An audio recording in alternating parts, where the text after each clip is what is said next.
bor, qo'ldan ko'taringlar. Hozir Instagramda rosa aktivniy bo'lish kerak, yangi kolleksiyalarni ko'rsatish kerak Instagramda. Chunki dekabr oyida, noyabr oyida hamma matrasidagi pul topib chiqadi.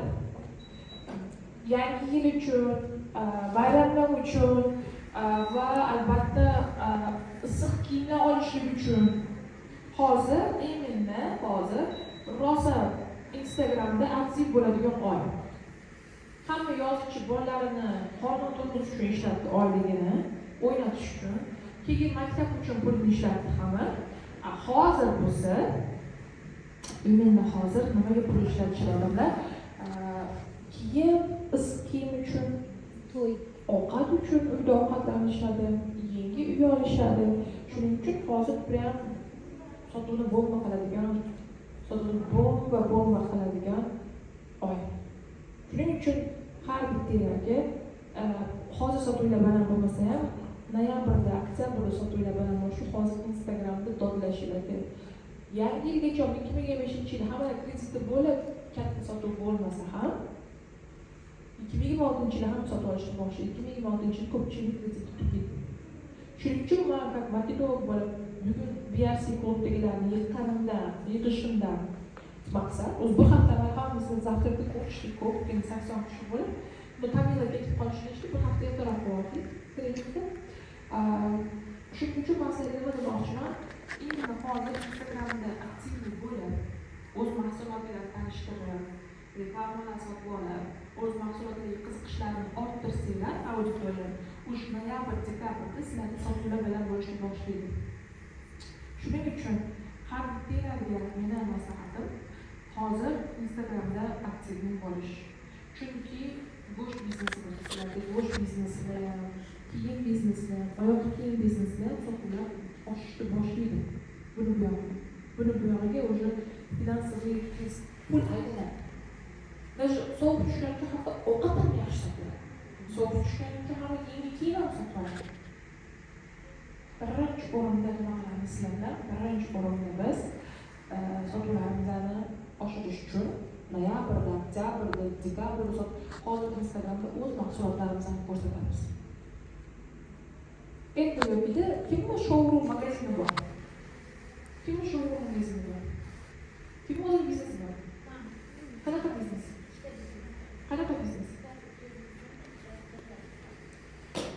Sizga qanaqa? Menga do'kon, kiyim-kechak do'kon. Do'konga chaqirishga yo'lini qilish kerak. Kuzgi zo'r kiyimlar keldi, odamlarni chaqiradigan bayram va bu narsalar uyushtirish kerak. Tushundingizmi? Aksiya qilib. Aksiyalar, nafaqat aksiyalar, bugun klientlarimiz bilan birga kofe uchun ichadigan kunimizda, rostdagi kofe uchun chaqirsalar bo'ladi. Gaplashamiz va biz yayilgan kolleksiyamizni prezentatsiyasi bo'ladi. Modellar kiyiladi, все. Aksiya qilyapmiz, keyin olib ketamiz. Bugun klientlarimizni kofe yig'vatuvdik. Shuning uchun biz hozir nima qilyapmiz? Sizlarni chaqirib olamiz. Menga bor eshik shishida olardim, rahmatimizni. Oyoqlaringiz ostida.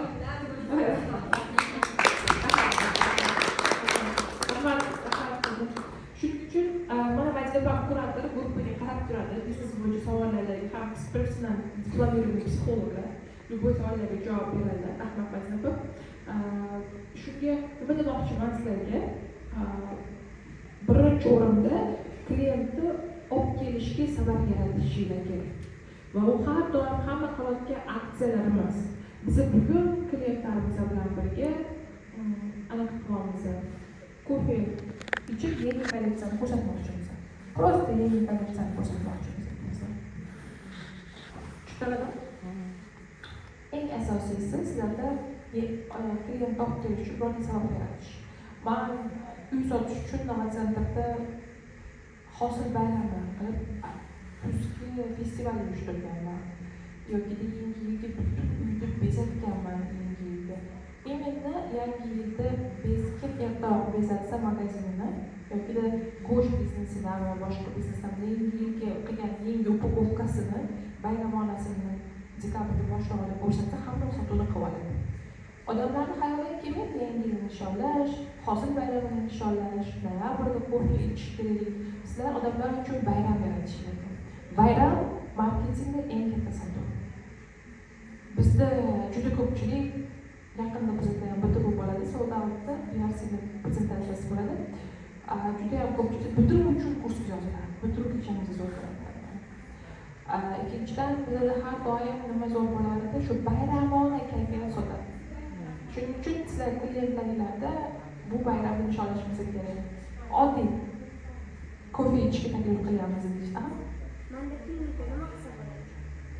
Manda женский klinika. Женский klinikada hijobni qo'yasizmi? Yo'q, женский klinikada manda ginekologiya, dermatologiya, kosmetologiya, nevrologiya, massaj, hijomasi ham bor, podologiyasi bor. Buni ayollar kirsa ishini bitirib chiqib ketadi. Sog'lomlashish, go'zallashish uchun. Go'zallash uchun, sog'lomlash uchun ayol kishi 30 yoshdan keyin sog'lom yashash sirlarini o'rgatadigan trening bo'ladi. Kelib, hamma o'tirganda 30 yoshdan keyin yoshroq yashash uchun nima qilish kerak, o'sha haqida gapiriladi. Tushunarli? Nima qilinadi? Ayol kishi Semirib ketmasligi. semirib ketmaydi. Doktorlar taklif qilasiz. Dietologlar taklif qilasiz. Doktor analiz topshiradi. Doktor hijobni oldi. Keyin siz xabarlashmasiz so'radingiz demak, eshityapman sizga hozir to'g'riki. U yerda mahsulot sotib olish kerak. Oxirida mahsulot. Men marketing bo'ldan sold out kurslarim, Business Plus o'zim Dubayga ko'chayotganim uchun mana holat. Lekin har oy kelib turaman. Hamma kurslarimni to'rttasini bitta qilib berib olganman. BRC'da sotib olishsa bo'ladi. Hozir nima bo'lsa bo'ladi, BRC'ga obuna bo'lsanglar, bir yil davomida men 4 ta kursimni atigi uchun o'qishlar mumkin. Dubayga ko'chishim sababdan buni ishlatganman. Hozir men sizlarga nima deyman? Birinchi o'rinda biz siz bilan nima qilishimiz kerak? Har oy klientlarni yig'ish uchun sabab yaratishimiz kerak. Va u sababda o'z mahsulotimizni sotishimiz kerak. Demak, ayol kishi 30 yoshdan yoshroq yurish uchun har yili qaysi analizlarni topshirish kerak? Железаны ko'rish kerak, kalsiyni ko'rish kerak, qonni ko'rish kerak. Ularni birma-bir ko'rib chiqqandan keyin unga yarasha bizga dori yozib beradi. Dori yozib beradi. U hammasi sizning klinikangizda bo'ladi. Hijobni aytish mumkin. Mana sizga просто ko'p klientlarga ishlayapman. Yangi kolleksiyani prezentatsiyasi qilaman sizga. Tushunarlimi? Shuning uchun men sizga eng birinchi o'rinda prezentatsiyani aytganimda o'zingiz mahsulotingiz orqasida asal maqsad o'zingiz mahsulotni sotish turish kerak bo'ladi. Как marketologlar biz bir marta Instagramda ishni sotib olishmaydi hech kim. O'rtalarni sotib olishadi. Eng asosiysi sizni ofis продажga chaqirsangiz sotib olishadi. Ofis продажga chaqirsangiz sotib olishadi. Demak, ofis продажga chaqirishni yagona yo'li bayramga o'xshagan sabablar yaratish kerak. Da.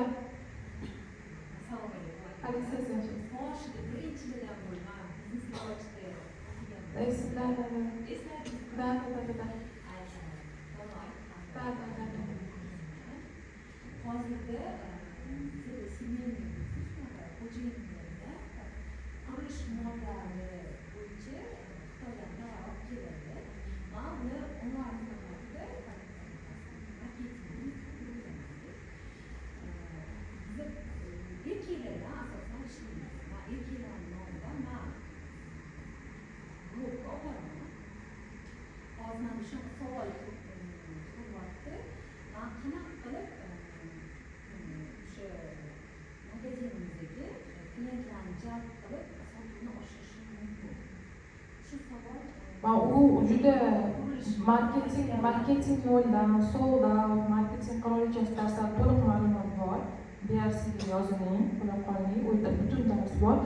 No, birinchi o'rinda siz u ishni yaxshi ko'rishingiz kerak, tushunishingiz kerak.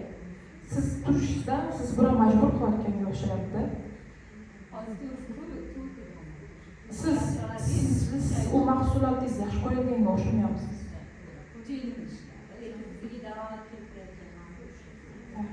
Lekin o'zimiz ham biladi.